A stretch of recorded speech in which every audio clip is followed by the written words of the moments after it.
Do-do-do-do-do-do. Do-do-do-do-do-do. Do-do-do-do-do-do-do-do-do-do. Yeah, yeah. Do-do-do-do-do. That's the horn section. Do-do-do-do-do-do-do-do-do-do. I was down in the middle of a situation out of control. Ooh, I didn't know what was wrong with me. Oh, I just did not know which way to go. But then I looked up and I saw that shining light, and I knew I'd know the way to go. And then I found myself holding on tighter, but I let go control, and now it's so much brighter. And I am smack dab in a miracle, standing in the middle of love. Yes, I am. Yes, I'm smack dab in a miracle, and I'm wrapped up in love. Yeah. Do-do-do-do-do-do. Yeah. Do-do-do-do-do. Do-do-do-do-do. Ooh, yeah. I didn't know which way to turn.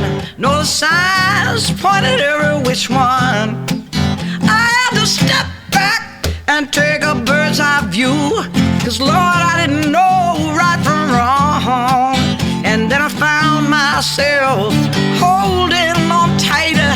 I let go control, and now it's so much brighter. And I am smack dab in a miracle. I'm standing in the middle of love. Yes, I am smack dab in a miracle. You know, I'm wrapped up in love. And this is when I get to testify, and the guitar players all, and the horn players, and you know, everybody's dancing and singing, you know, and I'm telling them all about it. Yes, how it's a miracle we're living right here, right now, breathing it in, breathing it out. Ooh, yeah.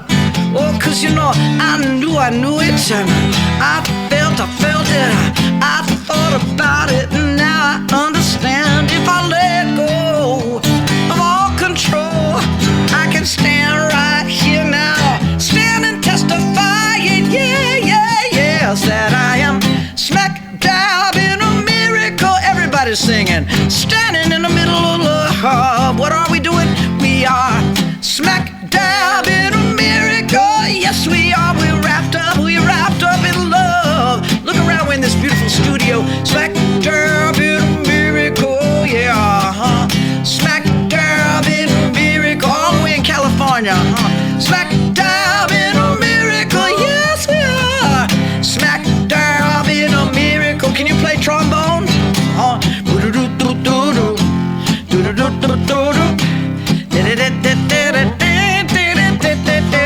Trumpet.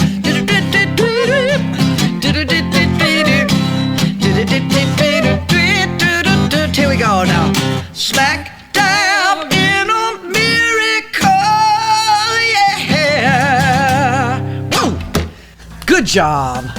I write the songs that make the whole world sing.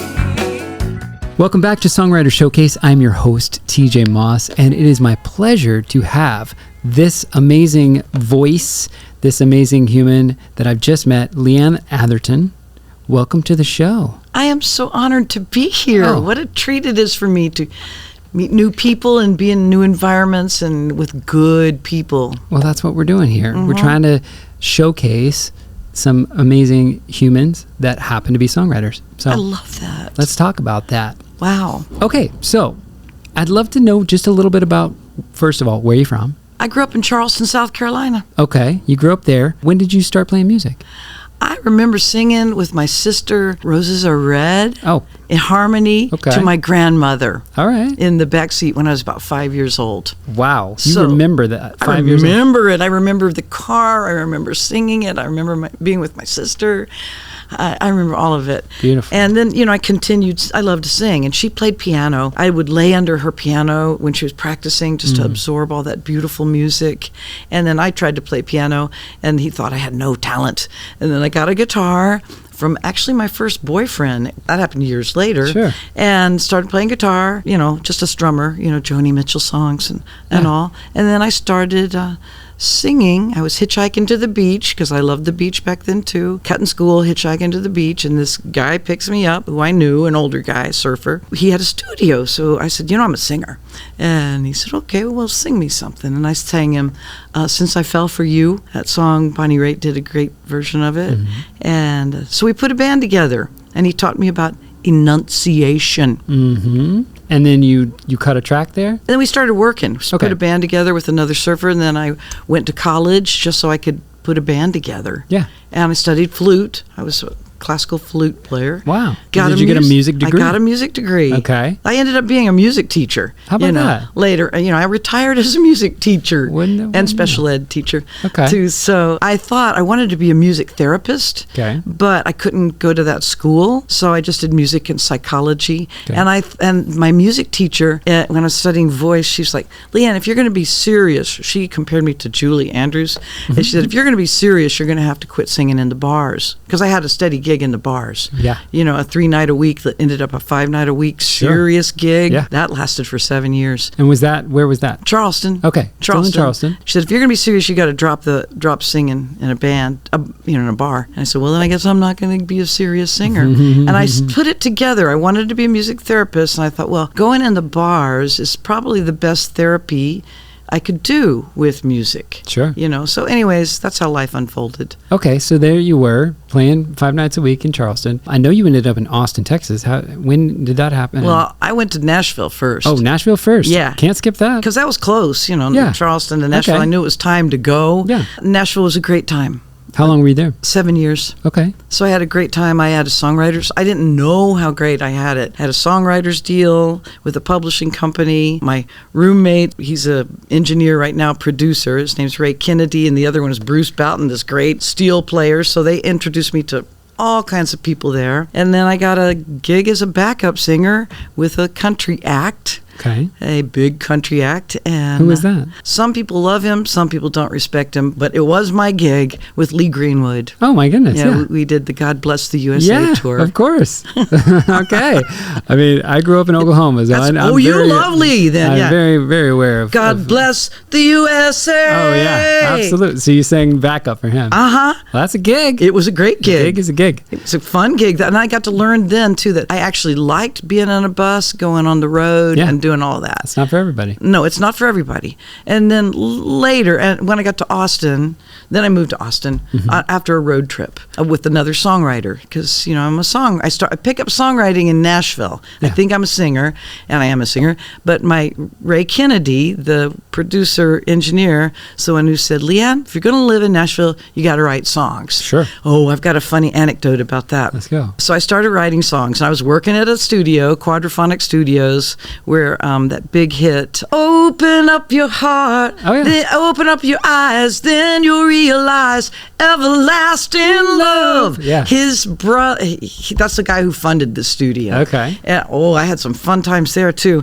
But the anecdote about songwriting is I started picking it up as a young songwriter, and he's like, poetry is not a song. It's like, okay, yeah, I get that. Well, I didn't really get it because, of course, I'd always written a lot, being one of those kind of people. Creative. That writes and thinks and is expressive. I got to do it somehow or I'll go crazy. So I was writing songs and I'd run them by Ray. Well, then, and he's always criticizing them, and which is that's what happens in Nashville. And I had a songwriter's gig, like I said, with the publishing company. So then I come to him with one, and I said, I want to just read you the words first before I sing it to you, okay? And see what you think. And I said, and I'm not going to have it exactly right, but it goes, I don't like you, but I love you.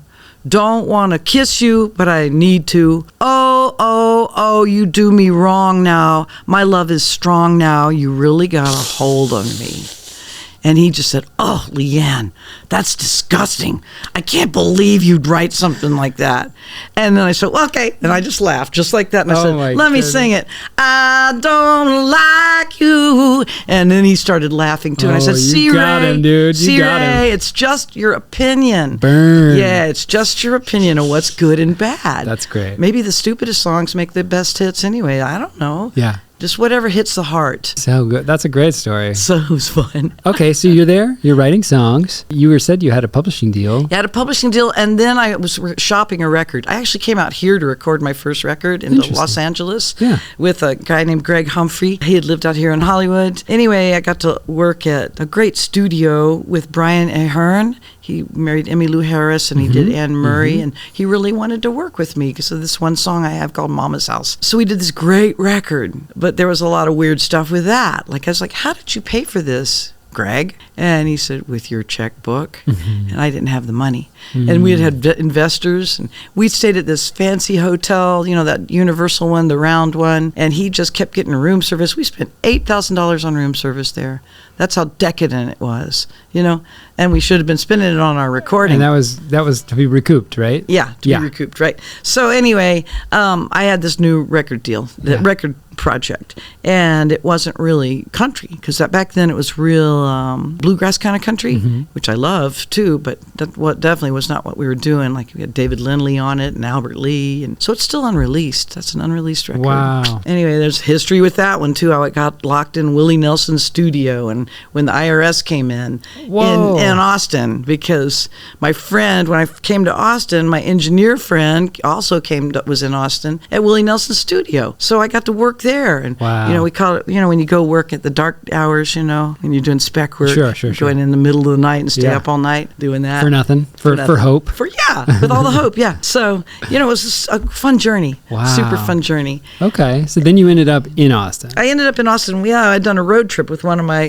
songwriter girlfriends. We went from Austin to Hank Williams' grave, where we did see hear the train going by, and we saw the purple midnight sky, and we saw the shooting star, the fallen star, and we saw some weird Cadillac chasing us out of the cemetery. And then we went down to Key West, then we came up to New Orleans, then we came to Austin, where I went to Antone's my first night and fell in love. Okay. With everything. You're sold. I was sold. I went back to Austin and sublet my apartment and was back in 6 weeks' time. Wow. You know, so yeah, and Austin's been super fun. I love Austin, but you're here now in San Diego. I'm here now. We've got you for a little while, and I'm loving it. I am loving it. Yeah, we were just discussing before the pod. It's like it's good to know that Austin's there, but to like come out here and be near the ocean, and like you're so near the ocean, you can hear it as you're falling asleep. I mean, that's like the kind of stuff that dreams are made of. It's doing something for me. Yeah, it's really doing something for me. I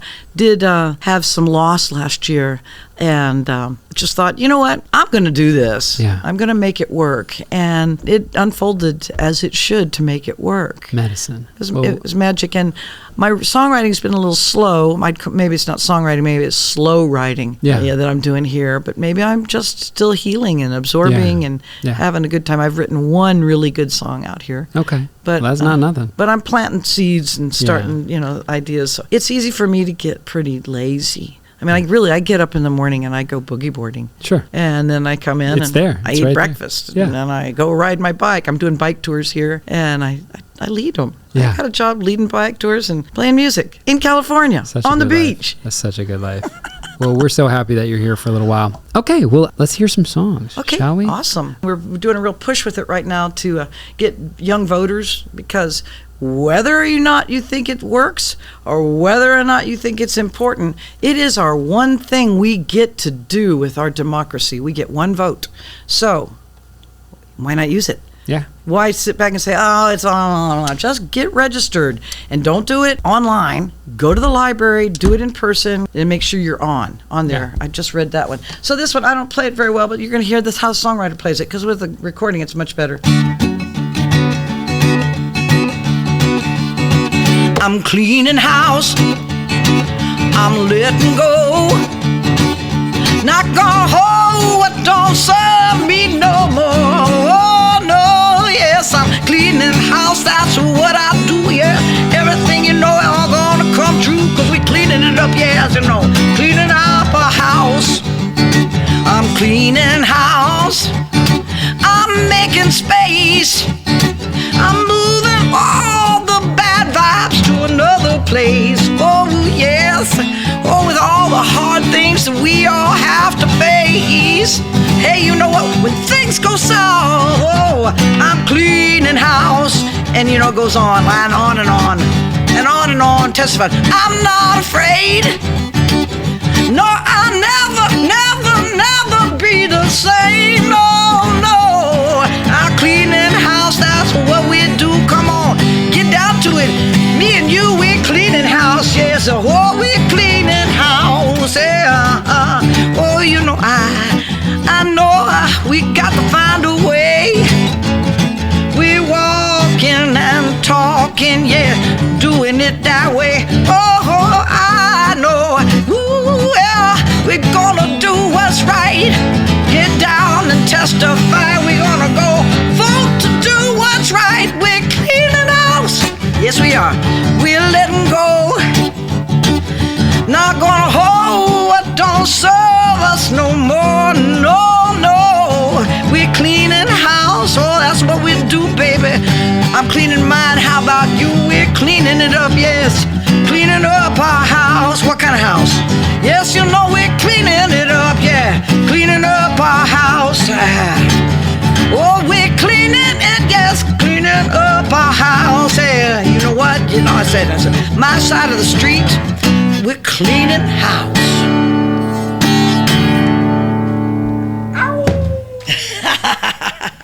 You got so much soul. Your voice is just so uniquely yours. It's just such a special instrument. Thank you for sharing it with us. Thank you for giving me the opportunity to maybe pass some inspiration to some young songwriter out there. Just do it because you love it. Do it because you need it. Because if you need it, somebody else needs it. Well, thanks again, Leeann Atherton, for coming on Songwriters Showcase. It was such a pleasure to meet you, to hear your story, to hear your songs. Thank you for sharing all of that. Like, you're very soulful and you put it all out there. I really appreciate it. How can the audience find you and know more about you? Well, first off, my spelling is weird. It's Leeann Atherton. Leeann Atherton. That's really country. 3 vowels in a row. You wrote a little song. Yeah, well, jingle. I like jingles too. Yeah. Leeann Atherton, .com. Leeann Atherton Facebook. Leeann Atherton fans. Leeann Atherton Spotify. Leeann Atherton Instagram. Leeann Atherton everywhere. And you can download my music, which I'd love you to do, even though Spotify only pays, I'm not even going to say. It doesn't matter. It doesn't matter. The songs are there to be heard. So they're all available for you for free if you want to pay them $10 a month. And, all of them. LeeannAtherton.com, all the socials. Yep. Check it out. Ladies and gentlemen, there she is. Go get more of that. Please. Because we're here for it. Thanks for joining us. We'll see you next time. Thanks, y'all.